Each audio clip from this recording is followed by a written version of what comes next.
Top of the morning, it's your boy Monzy, baby Monz Logan, and this is Survival of the Fittest podcast. I got my brother, Producer S.A, behind the cameras. What it do, bro? What's going on with it? How you feeling? Oh, man, feeling great, man. Enjoying this little cool down, man.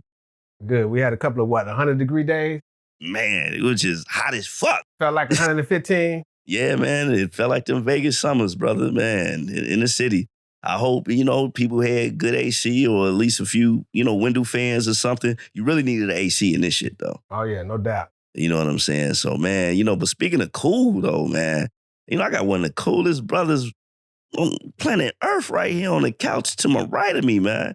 One of the dopest, look, if you don't know, if you into that ink life and you need a professional, I'm talking about an artiste. 10 years in the game, man, and I'm talking about, man, this dude is one of the dopest. And if you don't know, I'm talking about owner of Studio Envy, my brother Jay Envy, tattoo artist extraordinaire. What it do, bro? What's happening? What's happening? How you feeling, brothers? Oh, man, feeling great, man. Feeling great, man.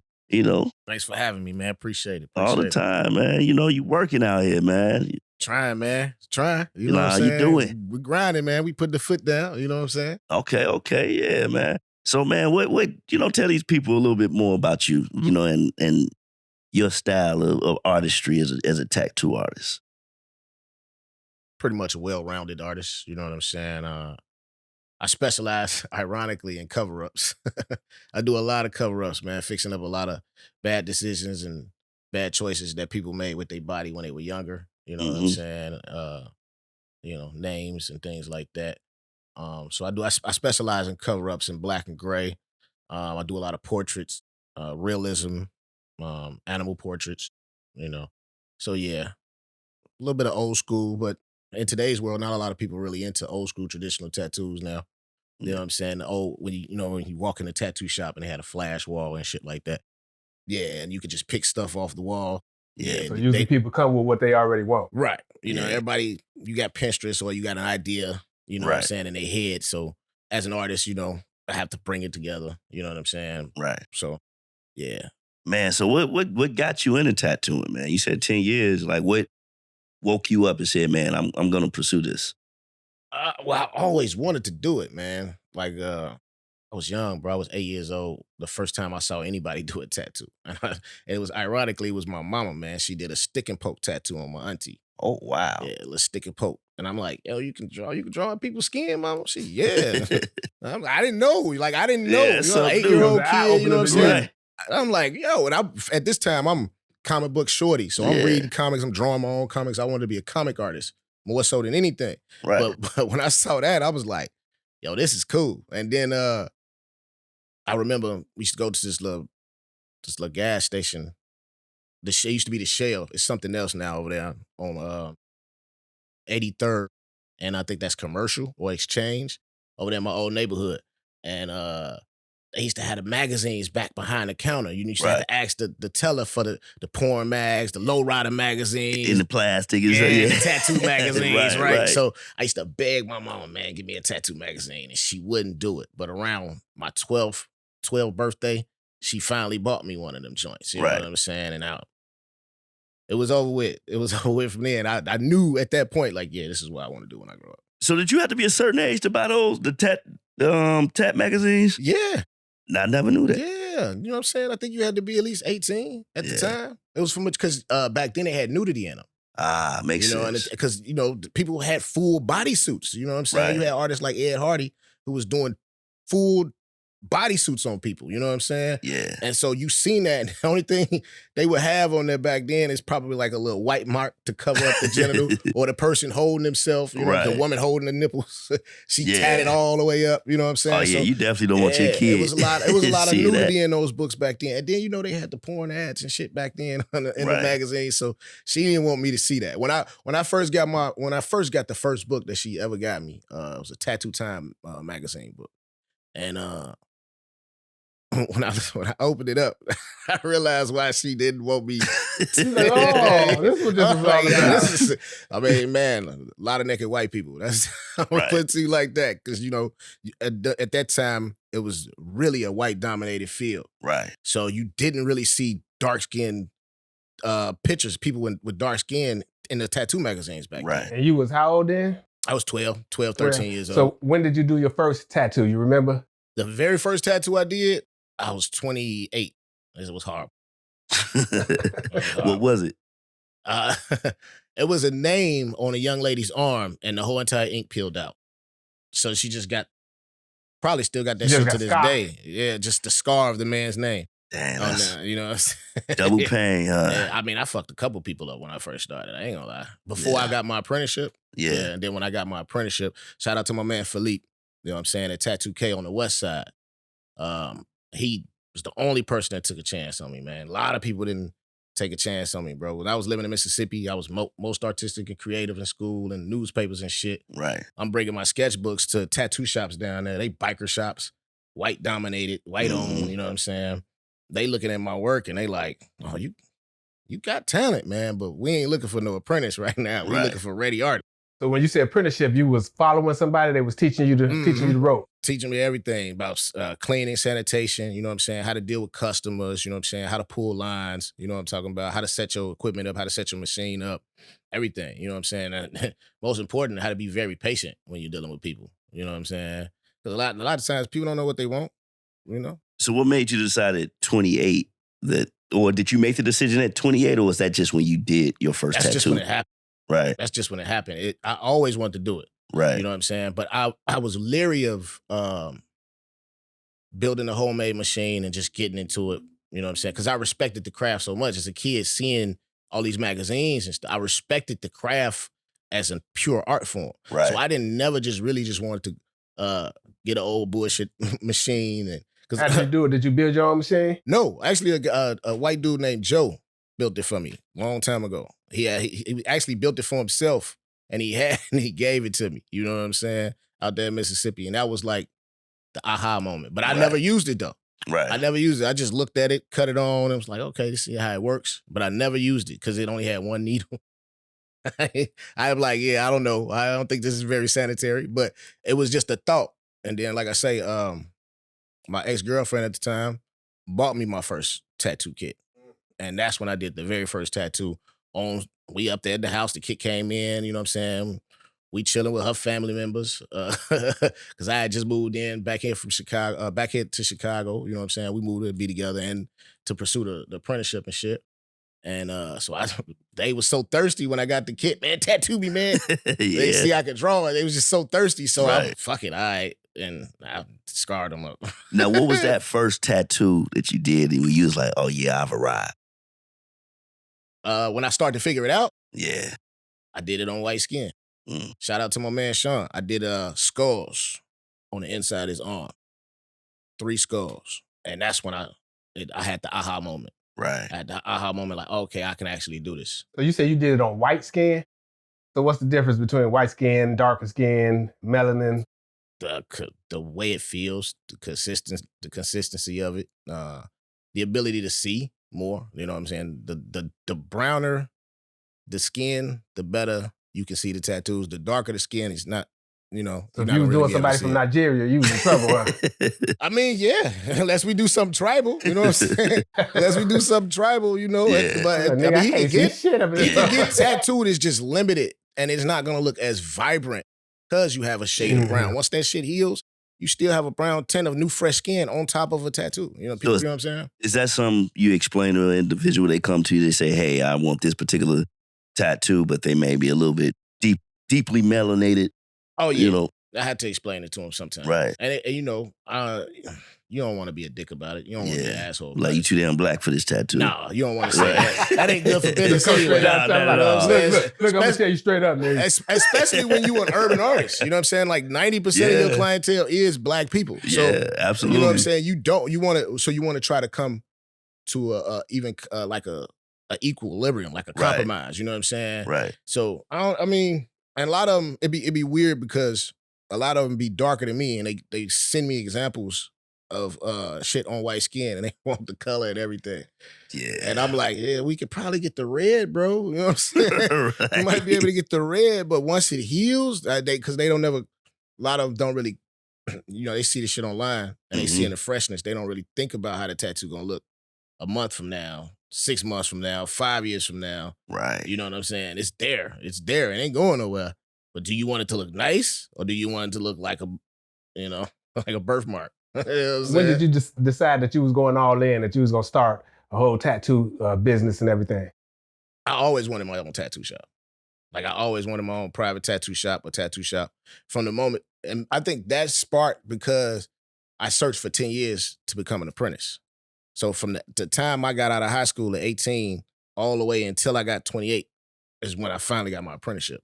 But I searched for a long time. Right. You see what I'm saying? So that sparked the independence in me as an artist. Yeah. You know what I'm saying? Because it was just like, all right, like I would work with Philippe, but I probably wouldn't work with too many other artists. And it's nothing against them. Right. You know what I'm saying? I would probably do business with them. You know what I'm saying? But I'm just like, if I had to build my own from the ground up, Yeah, but and nobody wanted to take a chance on me but this one brother. And you appreciate it more. You appreciate your clientele more. Yeah. You appreciate the craft more because, you watching yourself get better, and I'm pretty sure you do get a lot of referrals. Yeah. So that right there, like pours right back into it, man. And people tell you, man. That's the thing. They be like, man, you the GOAT. I'm nah. It's So let me understand something. When you say apprentice, you getting certified. Mm-hmm. You got like a certificate. Right.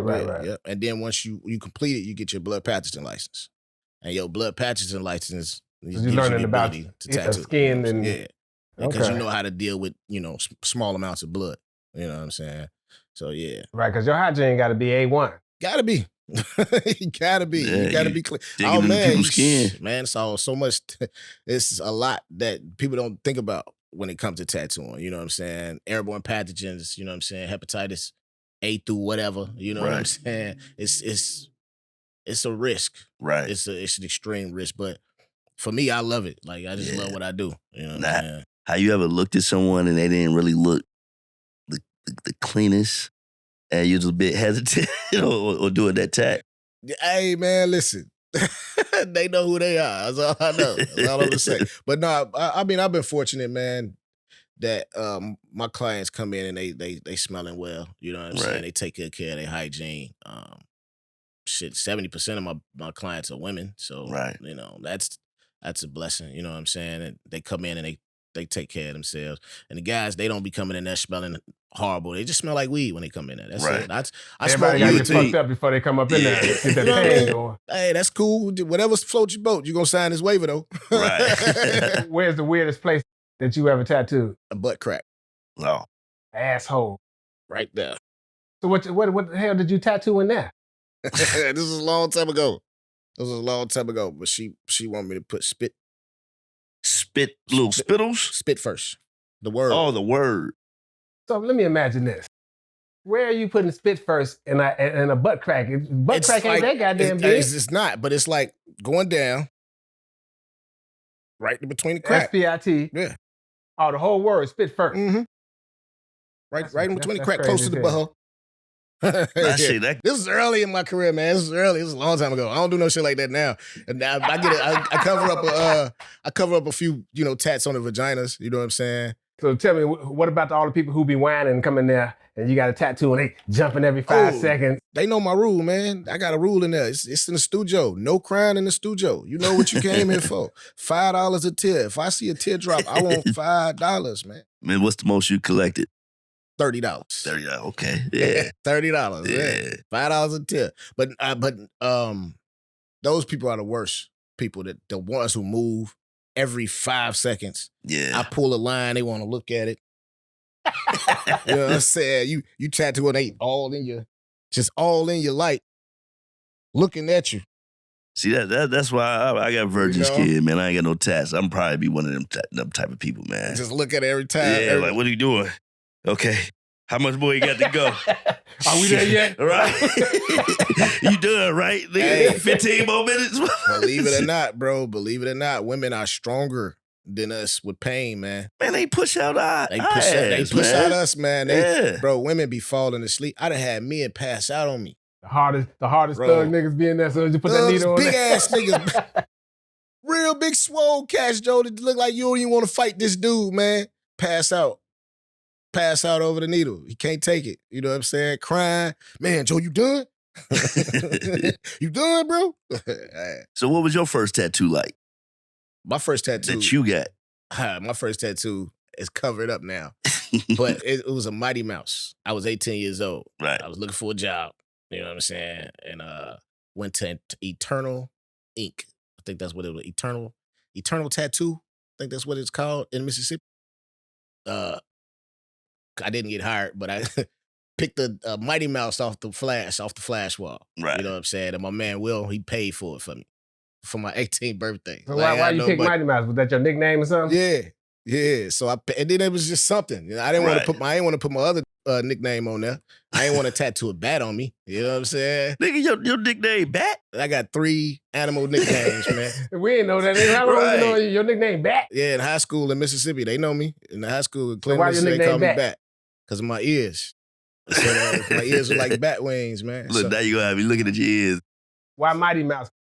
I'm pretty strong. I was pretty strong for a short dude. And then, of course, you know, Wayne and them family members call me Turtle because I move slow. Yeah. So I'm just named after 3 animals, and they not really attractive. You know what I'm saying? Right. So what brought about the J Envy? What created that? Oh, man. I was trying to be a tattoo artist. And then I ain't gonna lie, man, I felt the type of way. This guy with a lot of gifts, Right. a lot of talent, man. And I just couldn't break through for shit. So I had a lot of envy in my heart about it. Right. But then when I kind of looked at the word envy itself differently. So I just kind of broke it down, each letter. Right. Even Acronym. now, right. Even now, value yourself. So it was also like a way of me telling myself, Jay, even now, value yourself. Right. You know what I'm saying? Don't worry about what everybody else is doing and how they're doing it, how fast they getting it. Right. Just do you, bro. It's gonna come. Tell You it know to what the I'm people saying? again. What's the acronym? Even now, value yourself. All right. So did you feel different emerging into J Envy? It was a whole rebirth thing, man. It happened 15 years ago when I started growing my locks. You know what I'm saying? It was a whole just transition. And I was like, okay, I know exactly where I want to go in life. I'm gonna pursue it until I get it. I want to be a tattoo artist, and it's gonna happen. Because you full-time tattoo artist now, right? Full-time. It's the only thing I do. You know, I don't work for nobody else, just me. You know what I'm saying? How does that feel? Freeing. I just realized the other day I was probably one of the freest people that I know. You know what I'm saying? Yet I don't have any kids, so I don't have that responsibility. I work when I want to work. You ain't married. I ain't married. You know what I'm saying? I can leave and come and go whenever I want. You know what I'm saying? And I make my own money, so it's freeing. You know what I'm saying? It's a different feeling, but it's hard too though. It's hard work. Sometimes, man, it's 16-hour days. Sometimes I'm on a person's skin for 5 hours, and then I got another person, and I'm doing another 5 hours, and you know what I'm saying? So it takes. But during that 5 hours, you smoking. Sometimes we take a little breaks. We take a little breaks. They drink. I can't do that at my job. Right. Somebody's hard work. They drinking though. I ain't gonna lie. I take a shot. I may take a shot with a client, but I don't drink too much. Look, you This is hard work. Right. Yeah. Now, I'm not gonna drink too much while I'm tattooing. You though. could if you wanted to. You know, it's just not strongly suggested. Definitely smoking what I'm doing. I'm smoking when I'm getting the design together, man. I'm smoking while the stencil's drying because I know, depending on the person. Right. I'm probably gonna be there for 2.5, 3 hours straight, just working on them. So I ain't gonna do nothing, but just be sitting there. So I at least want to be dialed in and focused. You know what I'm saying? So, man. So speaking of smoking, would you consider yourself a smoke connoisseur, a weed connoisseur? Yeah, I consider that. Yeah. Yeah, I would say that. You know what I'm saying? I smoked a lot. Okay. Yeah. What you smoking on nowadays? What's your top strand? Honestly, man, Gorilla Glue. Grade 4 is probably one of my favorites. I just got some good old boy. That's real good. Yeah, man. Gorilla Glue grade 4. Mm-hmm. Nigga, you know the grade? Yeah, it's different grades, man. You got different grades. Gorilla Glue, grade 4 is probably 14.5. the best one, though. Like, whenever somebody say they got Gorilla Glue, and grade 4, that's probably the best strand of that, though. At least to me, personally. So does that help with your creativity when you tattooing? Nah. Thought he was gonna give us one of those. Right. Yeah, you know, opens my mind up. Nah, I've been smoking too long for that shit. You know what I'm saying? It just relaxes me. You know what I'm Right. saying? Because I ain't gonna lie, the better I've gotten tattooing. I've been tattooing, like I say, for 10 years, but I've only been good for, I say, about 5. Right. You know? At least you being honest. man. I've only been good for at least about the last 5 or 6 years. Right. So I can honestly say, like, yeah. Hold on, Monz, when did I get these tattoos? I think like 7 years ago, man. 20, no. Well, around that time. What was say, 2018, right? 2018, 2017? Yeah. Okay. You know what I'm saying? Yeah. Because around that time, I was dealing with a lot. So I was burying myself into it. Yeah. And then I was low-key just kind of selling out to tattooing. Yeah. I'm studying it every day. You know what I'm saying? I'm looking at videos. You know what I'm saying? So, yeah, man, it was just, I don't know. Yeah. I saw, actually, when your work got better, you know, you was doing Ugly Bros joints. Yeah. You know what I'm saying? He gonna show tell you. Oh, yeah. He's like, yeah, you know, the shit a little crooked. Man. But he learned it, though. He learned it. Uncle ain't gonna never let me let him down. It is what it is. Hey, he sacrificed his body. He was so thirsty to do it, too, though. Yeah. He was so thirsty to do it. That show you he believed in you, man. He did. He did. Know, Hey, man, I'm forever grateful. You know what I'm saying? I'm forever grateful for everybody that even allowed me to do it, man. Yeah. Because it's so many great artists in the city of Chicago, first and foremost. So when people tell you that you the GOAT or you good at it, it's like, man, shit, I've seen people better than me, bro. Right. You know what I'm saying? I know where I want to be, right. but I'm happy and I'm grateful that you feel this way. You know what I'm saying? I'm not gonna feel that way because if I start to feel that way, then you get big head and get ego. Yeah. You know what I'm saying? Want to stop learning. I ain't gonna want to learn. I ain't gonna have nothing to shoot for. I'm gonna feel like I know every damn thing. And So it's how many impossible. tattoos would you say you've done? Oh, in the hundreds or thousands? Man, it's well in the thousands. Damn. It's well in about 4,000 to 5,000 tattoos, at least. So you could say when people say that 10,000 hours and you become a master at your craft. I put in 10,000 hours. Yeah. You can attest to that. Oh man, yeah. Yeah. If he said he's spending 5 hours on one tattoo, and then he may do 2 tattoos. I mean, it takes me about 3 hours to do a portrait, a face. So, and it takes me about 2.5 hours to do an animal portrait. It's a little bit more easy to do animals than it is humans. Why's that? Because shit, fur, you know what I mean? It's just different. I don't know. It's just a different technique to create fur versus a shadow off somebody's chin. The details is different. You know what I'm saying? And then somebody's beard, then you got to showcase or show that if it's gray or not. Yeah. You know what I'm saying? And I've seen your portraits, bro. Like, your shit is like, you just took the picture and put it on their arm, man, bro. I appreciate it. No, we're going to show some. You send us some and we're going to show them during the interview. Appreciate it, bro. Yeah, I appreciate it, man. That was one thing I was really, I didn't start doing until about 4 years ago. Right. Because I was afraid, even though I knew how to do this shit on paper, I was afraid that I would fuck it up on skin. Right. You know what I'm saying? I did one portrait way back, early in my career, and I used hard lines, and it looked too cartoonish to me. Right. You know what I'm saying? It looked too cartoonish. Too detailed. Nah, it didn't look realistic. Yeah. It didn't look realistic at all. It looked flat. You know what I'm saying? The hard lines just. So now you know how to add dimension and everything. Right, with the shader instead of the line, and then building off of it. May be the gray wash line in there and shade it, you know, right off the line to give it the definition and the form. You know what I'm saying? But back then, I just went in and motherfucker with a liner and made her daughter look like a comic book character. You know what I'm saying? It looked like her daughter, but it looked like her daughter in a comic book character. How did she respond to it? She loved it. Her daughter loved it. You know what I'm saying? Now that's a good thing. But me personally, I'm my worst critic. You know what I'm saying? Like I say, shit, I've been doing this shit for so long, and the better you get, the better I got, I've developed somewhat like tattoo anxiety. Right. You know what I'm saying? Well, I'd be a little afraid. Yeah. You know, because now it's everybody, I don't know how you're going to react. And I had people pass out.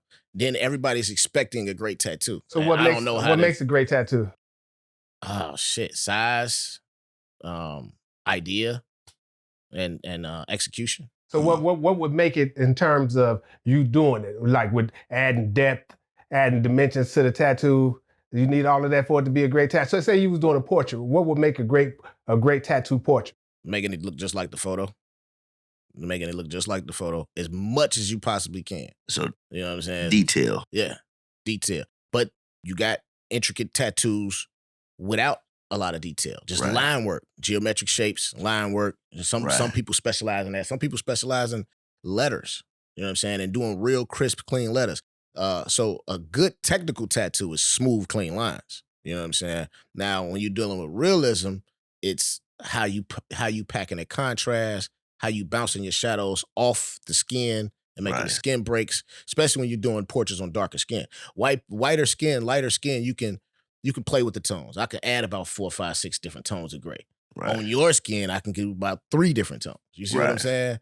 But it's gonna get the job done. And then I make it big enough on your skin to utilize your skin itself as a base. You know what I'm saying? So it's just creating those skin breaks with the shadows and making it look realistic. Right. Whereas on lighter skin, I can do that and then add another layer of gray. You know what I'm saying? In a Just shade place it in. where on black skin it would just be a skin break. Right. You know what I'm saying? And I do my portraits like that because of the way it heals.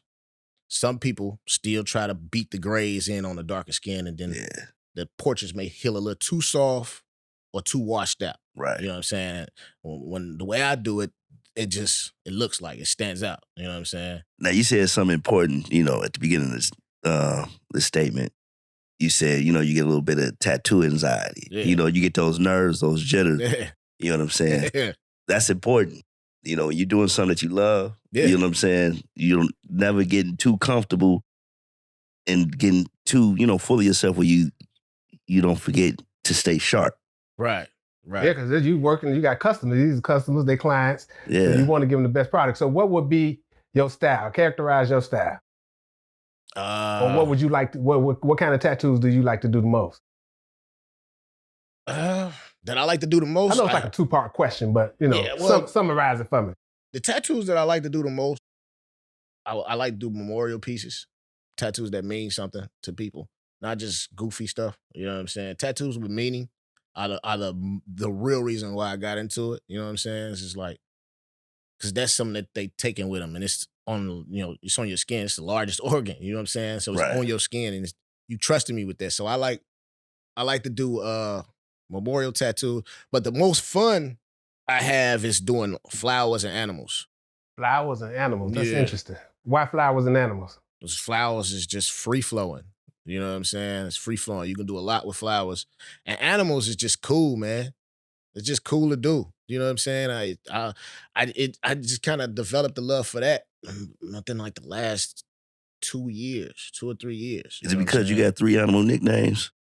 Probably. And the fact that I got a cat, man. I got a cat. Shout out to Doja. Turtle. Yeah, right. What was it? Turtle, Mouse, Mighty and Mouse. Bat. Right, Yeah, man. Yeah. Shout out to my alter Toast to the egos. nicknames, You know what I'm saying? Yeah, man. All right, we're going to transition now. Tell us about you being an artist, a music artist, a hip-hop artist, an entertainer. Tell us about how you got started in that journey. I was 6 years old, man. And my uncle, shout out to Ugly Bro, he was doing music with the Black Power Militia and shit. So I'm growing up and, hearing him rap and all that, man. And then I got started into doing it, man. But I used to just do it for fun, really. I just like doing it, Right. and just being able to do it. How you being in a cypher back in the day, and they beating on the desk, and you hit out rhyming, and it was fun back then, man. And I think I got on a song. Shit, yeah, I got on a song with S.A. Shit, and I got on a song with Ugly Bro. Right. And that's when I was like, you know what? I kind of want to do this shit. Like, let me just, I wonder how would it sound if I come up with an album? Like, what would my album sound like? You know what I'm saying? So, yeah. I don't know. What's your style? How would you characterize your rap style, your artist style? Oh, shit. I know you're militant. Yeah. I guess you could say militant boom bap. Militant boom bap. Yeah, I guess you could say that. Because I hit on a little bit of everything. I ain't just with the killer nigga music. You know what I'm saying? Killer nigga bang bang, We done that too long for 30, 40 years, you know what I'm saying? So, yeah, man. So what's some of those musical influences outside of Ugly Brother and the Black Power Militia, of course? Nas, man. Nas, Bone Thugs, Tupac, Biggie, Twista. You got the Chicago cats. Yeah. Kanye West. Yeah. You know what I'm saying? Jay-Z, I fucks with Jay-Z a little bit, you know what I'm saying? Now, you mentioned, spending some time in the South, were there particular artists out there that was making their rounds out that way that we may not have quite got back this way? Or we may have been late to the party that you can remember? Well, shit, y'all was late to the party with Boosie, with Lil Boosie. Yeah. You know what I'm saying? Now, I ain't gonna lie, I was rocking with Lil Boosie hard, living in the South at the time before he blew up and became mainstream. Yeah. I still rock with bro music now. I was rocking with Cash Money back then, living in the Right. South. But it was really cats like Outkast and UGK, Yeah. 8 Ball and MJG. Those were the cats that I was really rocking with though when living in the Yeah. South. They music just had a different, like a different It smoothness was smooth, to it. yeah, You know what I'm saying? exactly. It was like they was on some player Yeah. getting money. Like I Right, like 'cause that. You know what I'm I don't saying? hear no little Boosie in your music, you know what I'm saying? Nah, because Lil Boosie, yeah. he a bang bang killing cat. You know what I'm Yeah. saying? I'm not really a bang bang killing cat. You know what I'm saying? I ain't killed nobody in these streets, bro. Right, So, right. Now, the artists that been coming on here, they always spit something. So we're gonna have you spit something. So get your mind right. And, Yeah. and we're gonna pull a verse and anything you want to spit, but whenever you're ready. Well, you ain't gotta do it right now, but Yeah. Oh man, you supposed to be I about mean, this, man. ain't Nigga, you nobody gonna spit fucking with something. me though. Gifted, my style is unique, bro. East side reside with the heat, yo. But I stay on chill, let the weed smoke. Tattooed in the game, yeah, I'm skin deep. Underrated right now, but you soon see.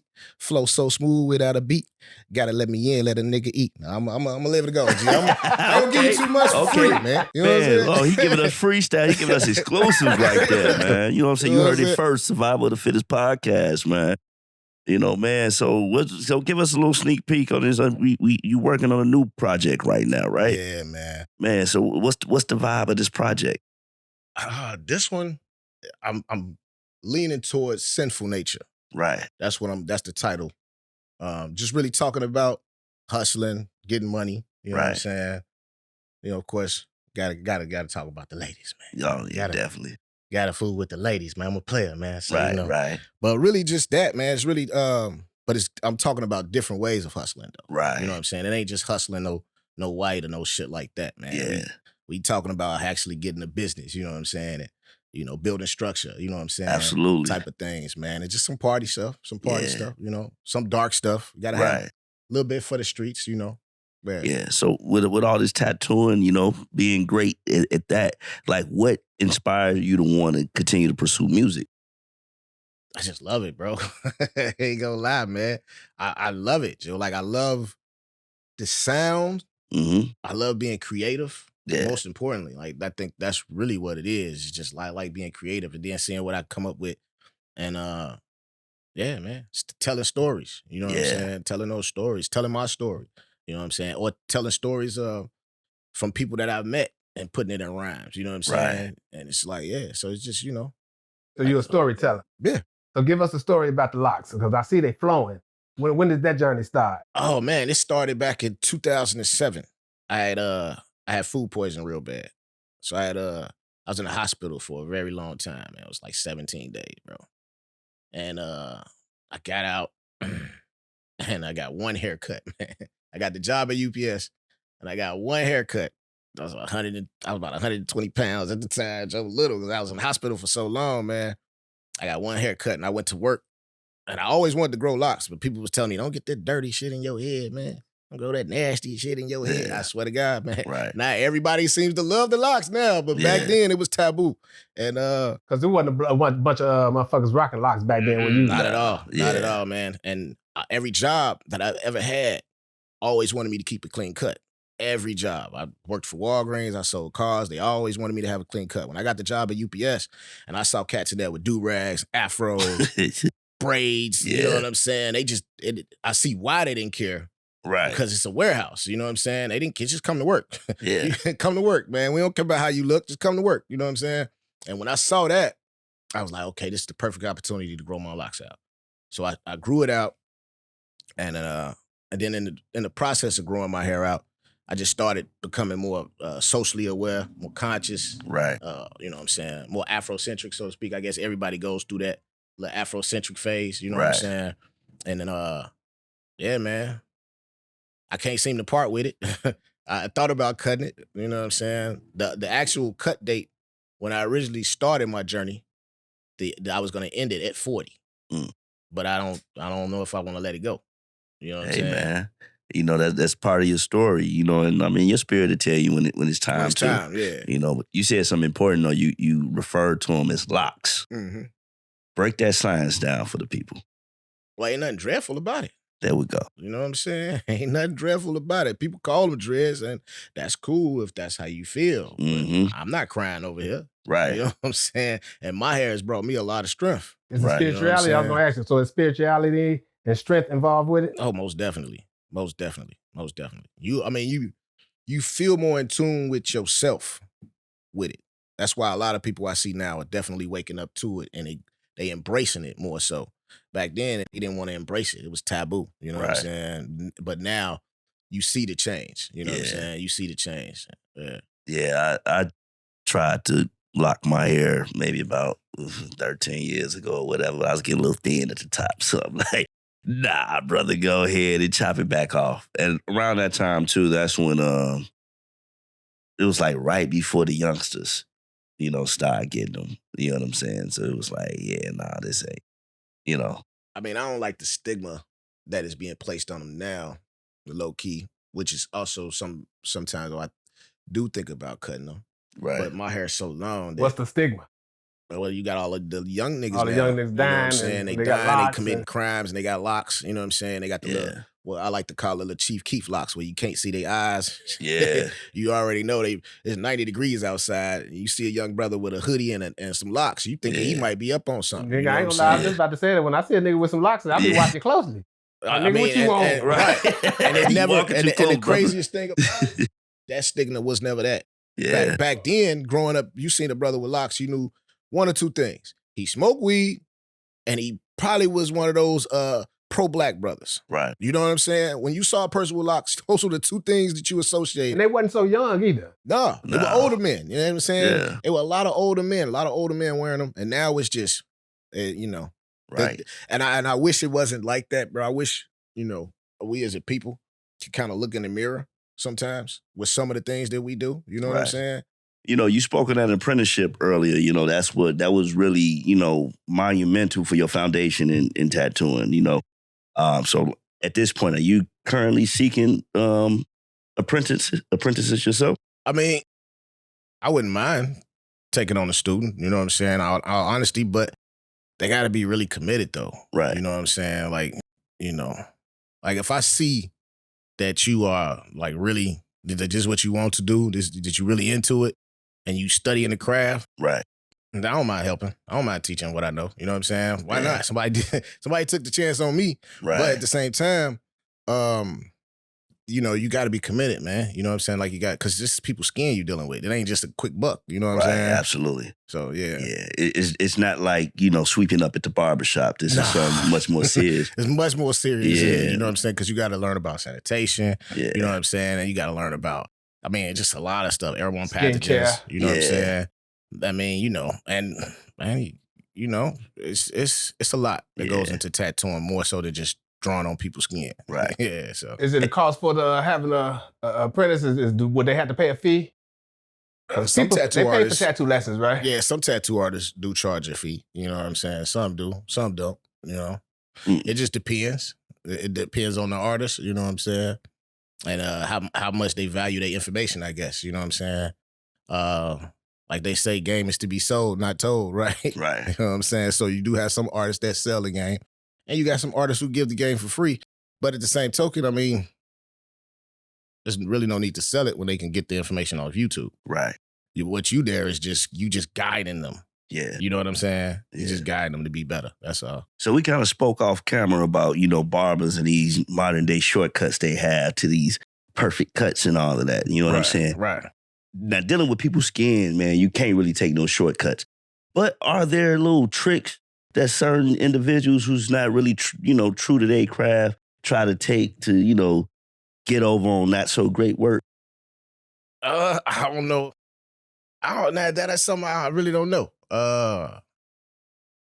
What tattooing is technique. It's Right. mostly technique. It's mostly technique and skill level. You know what I'm saying? Because, I mean, some people can be so good at one thing and horrible in the next thing when it comes to tattooing. So I don't really think it's any ways to hide anything. You know what I'm saying? Because if you see the mistake, 9 times out of 10, the other artist is going to see that same mistake Right. too. You know what I'm saying? The regular people ain't going to see it. Right. You know what I'm saying? But 9 times out of 10, So ain't an no artist will see shortcuts it. to a perfect tattoo. No. There ain't no shortcuts at all. There ain't no such thing as a perfect tattoo. You know what I'm saying? It's a dope tattoo, a beautiful tattoo. You know what I'm saying? But nah, there's no such thing as a perfect tattoo. There's gonna be a scriggly line, something. You know what I'm saying? People move, make cough in the middle of it, you pull in a line, anything.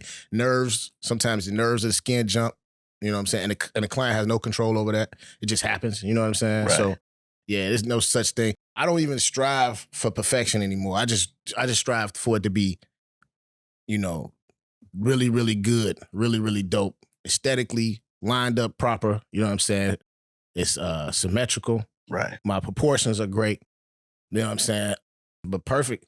If I go in and think about perfect, then it brings up the anxiety again. You know what I'm saying? It goes up into that. You know what I'm saying? Right. Yeah, no doubt about it. Now, what's next for Studio Envy and, in the tattoo world, man? You thinking about like branching out, franchising, bringing in some other dope artists? Yeah, that's the goal, man. That's been the goal from day one. Just to open my own shop. And, bring other artists up under me. You know what I'm saying? We learn from each other. I learn from them. They learn from me. Excuse me. Keep, some young cats that want to get into the game, like I said, on the apprenticeship tip, and they want to really learn and they hungry. Like, you hungry. You could tell a hungry person, man. Yeah. You know what I'm saying? And they hungry for it. I don't mind giving them the game, bringing them up under my wing and showing them, you know what I'm saying? Now, I have had cats inbox me on Facebook. They were doing their own little thing, and they inbox me, for pointers here and there, and I don't mind sharing them. You know what I'm saying? I don't mind sharing them. So, yeah, it's all about building something to set it up for the next person so they can take it and build their own too, right? Take it to the next level. Take it to the next level. Like, if I open my shop up, my shop could be a doorway for some artists who never got a chance to get in, who've been wanting to get in. They can't find a home to tattoo in. And then they get in there. They get really good. Now they branch out and they do their own thing. They open up their own shop. So, you know what I'm saying? It's like kind of the same way Tattoo K did for me. He got me in there. You know what I'm saying? I learned from good artists, learned a lot about tattooing, and then I was able to branch out and do my own thing. You know what I'm saying? So that's exactly kind of what I want to do. Now, what's something about the culture of tattooing that you feel isn't celebrated enough, and something that maybe a stigma when it comes to the community?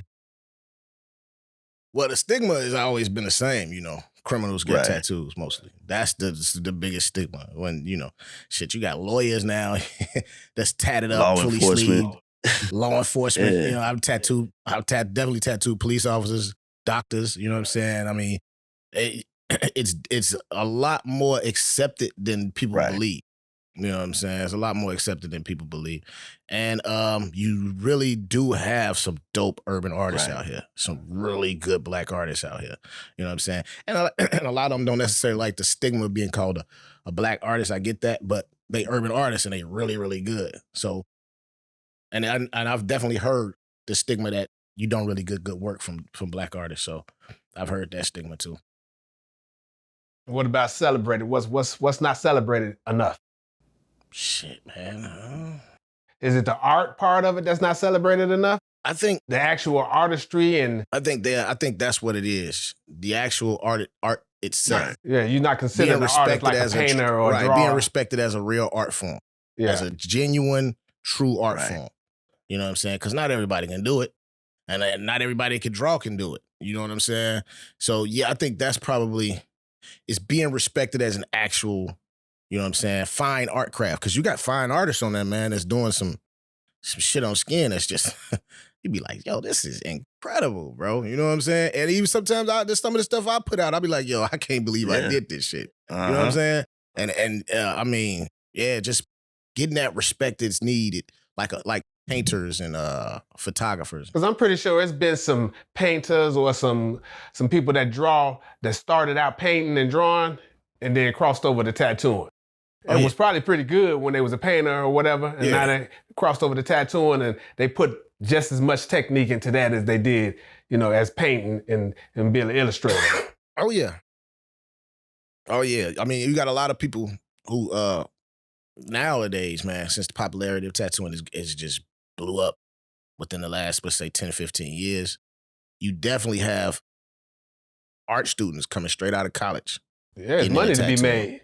Yeah, and they coming straight out of college, man, and they apprenticing for 6 months and on the floor, and they knocking out tattoos. That's just incredible. You know what I'm saying?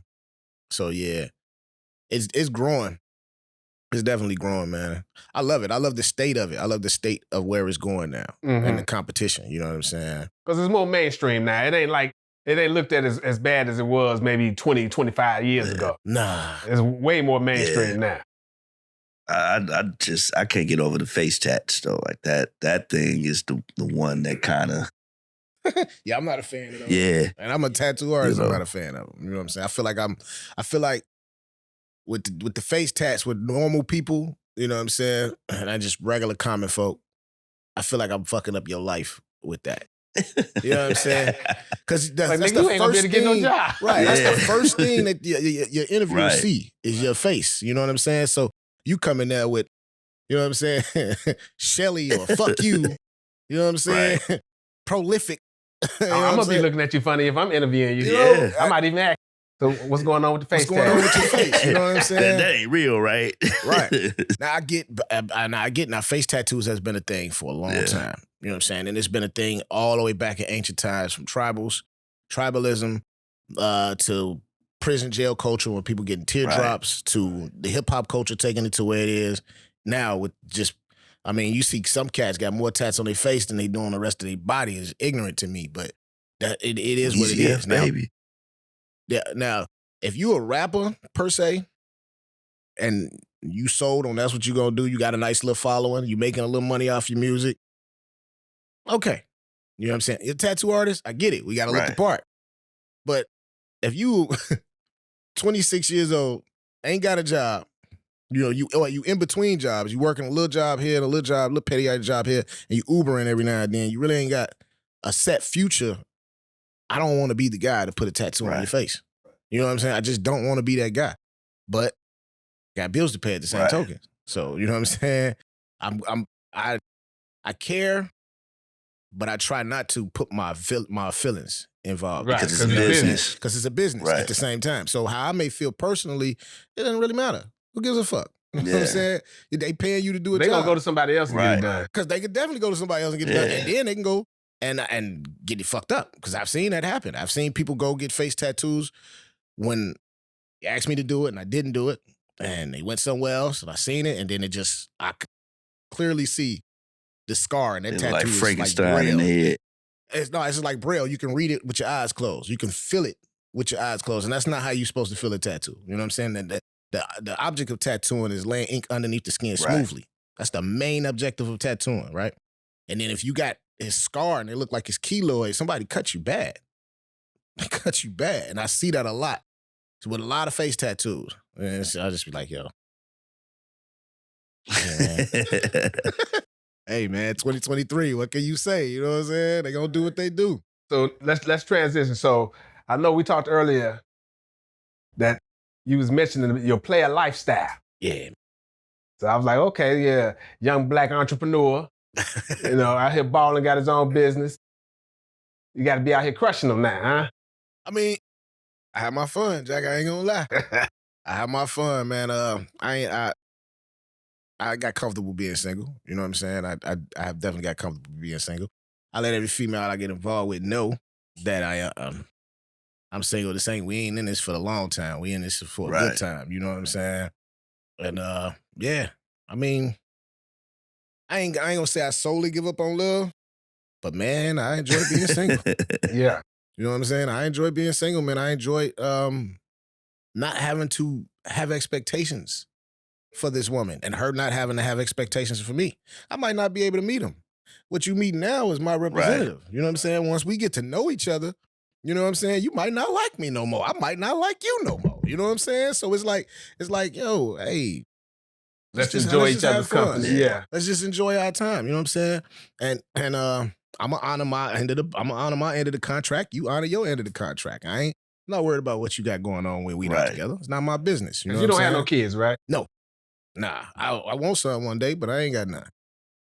Yeah, I ain't got none. Shit, yeah. Okay. Yeah, man. Got lucky, man. You know what I'm Hey, saying? man, you know, but it's important, you know, at least you understand what it is you want in this moment. You communicating that, so you ain't wasting nobody's time. You ain't wasting your time with somebody having expectations of anything different, you know? So you said you didn't completely give up on love. So is some scars there? Nah. I mean, excuse me. I ain't giving up on love because I still feel like it's a possibility. I think love is a good thing. You know what I'm saying? I think it's a good thing to find a companion to share your life with. And now, I don't think it's for everybody. Now, not everybody is meant to fall in love, you know what I'm saying? And that might not be for me. But I do believe that, you know, hey, man, shit, just enjoy this shit. Just enjoy the ride. You know what I'm saying? Enjoy each other's time. Enjoy the moments. You know what I'm saying? Because, shit, life ain't promised. You know what I'm saying? I could walk outside tomorrow, especially as a black man. I'm already prime suspect and victim number one. You know what I'm saying? So as a black man, I could walk outside today and not come back in my house. You know what I'm saying? So just living in my life and enjoying the moments, that's cool. You know what I'm saying? I'm cool on that. And enjoying it with somebody, that's good. If I could find somebody to spend the rest of my life with, hey, that's great too. If not, I ain't gonna put no big emphasis on it. You know what I'm saying? I'm still gonna live my life regardless. It ain't hard to date. You know what I'm saying? It's not. So what's the ideal young lady for the swinging bachelor envy over here, man? Man, listen, someone who ain't the new age bad bitch crazy shit. You know no Instagram model. I can't no IG models. They good to look at. But that mentality is not for me. You know what I'm saying? I like a homie, classy woman. Right. You know What's that mentality? You know what it is, bro. Come on now. Just want you to say They just want you. They want you to spend $1. We want to hear from Envy's point of view. They want you to front the bag every goddamn. I'm not fronting no bag on no. You rent it, pussy. I'm just not doing it. You know what I'm saying? It's impossible for me to do it. And a lot of them type of models, Jordan, them type of chicks, are already selling themselves for attention. Right. So you expect me to give you something different? And ain't nothing about you special. Well, you meet a lot of these women because you tattoo them, of course. I meet a lot of people that, you know what I'm saying? I don't necessarily meet them Instagram models, but I do meet a lot of people, you know what I'm saying? But the people for the most part, the people I tattoo, man, they just regular, everyday people. I don't necessarily think I've tattooed any Instagram models, no craziness like this. Just regular people, man. You know what I'm saying? Some of them look like they could be Shit, look, you never know. I mean, hey, some of them look like it. Your you know vibe's so cool, they're probably, coming to you as their authentic self. You know, we live in a world where, like, you don't know who the next person is. You know what I'm saying? And you're such a, you know what I'm saying, like a real smooth, mannered, brother, that people are going to always love, respect. People are always going to, come to you with that vibe. You know what I'm saying? Even them type of chicks. Then you're an Aquarian, brother. You already. And I think that's one thing that the women do like about me when they deal with me is I am very professional with it. I mean, I got to tattoo them in some of the most intimate places. You know what I'm saying? So it's you don't want to. Yeah, you don't want to be no creep. You don't want to seem like, hell no, for what? And then it's going to fuck up the money. It can't mess up the money, Jack. It's going to spread. It's going to mess up the money, man. You don't know about him. Right. And all it takes is one. Yeah. Like, and all it takes is one, man. So it's like, yo, half the time I rarely shoot my shot at a client. You know what I'm saying? There's been times where I shot some bricks and hit all net. But that's probably after they done gave you you done seen it and threw some clues at you. I mean, yeah, it kind of works itself out. Yeah. You know what I'm saying? But a lot of the times, man, shit, I'm strictly professional. I mean, I've been doing it for 10 years, so I've had a lot of scenarios happen to me in a 10-year span of tattooing. But at the same time, just my professionalism always stand out. You know what I'm saying? That's the one thing that I think any artist has to account for is your professionalism and how you make people feel in your presence. Because, I mean, this is your skin, bro. You was born with this. You are asking me to change it forever. You know what I'm saying? So, of course, I'm gonna take some pride in this. You know what I'm saying? Because I'm sure you take pride in your body and your skin. You know what I'm saying? So it's like, I'm gonna treat it the same way as if it's mine. Right. You know what I'm saying? And I want you to know, like, yo, we finna kill this shit. This is gonna be dope. You know what I'm saying? That sounds like some final thoughts. Monz, let's get into these final thoughts, brother. Okay, man. So what we go give it to Envy first, man. Go ahead. Let's get some final thoughts. Take pride in the designs that you choose to put on your body. Take pride in the tattoos that you get, and challenge your artists. You know what I'm saying? Don't stick with the status quo. Don't get the same rundown lion with the crown that you've seen on Pinterest 100,000 times. You know what I'm saying? Trust me, your tattoo artist is tired of it. We're tired of doing the same shit. You know what I'm saying? Challenge your artist. You know what I'm saying? And you know, just be mindful of what you're getting, what you're putting on your body. You know what I'm saying? Yeah. Study your artist. Study your artist before you choose to let anybody tattoo you. You know what I'm saying? Make sure that his style of work is what you like. All right, so man, Producer S.A, man, I'll never ask you if you got any final thoughts, man. You got something for the people today? Well, I would say if you got a passion and it's something you truly believe in, follow that passion. Don't let nobody talk you out of something that you truly believe in, no matter if it's bringing you financial gains or not. If you love it and you feel it in your body, you're going to be missing a part of yourself if you don't pursue it. So I always say, if you got a passion, follow it and believe in yourself and believe in your dreams. Most Yeah. definitely. Man, y'all did put it so beautiful, man. I really don't have too much to say, you know, but since we did leave on, you know, passion and believing in dreams, I'm going to leave the audience with this. DREAM being an acronym for deferred reality existing absolutely mentally. You know, we all had dreams. Be bold enough to wake up and live them. As always, this is a product for the people, by the people, where dreams go further than bullets. Till next time, peace. Windy City, birth the rebel, raised in the shy nigga on the level. Put in my work, I became a devil. Consider this a warning.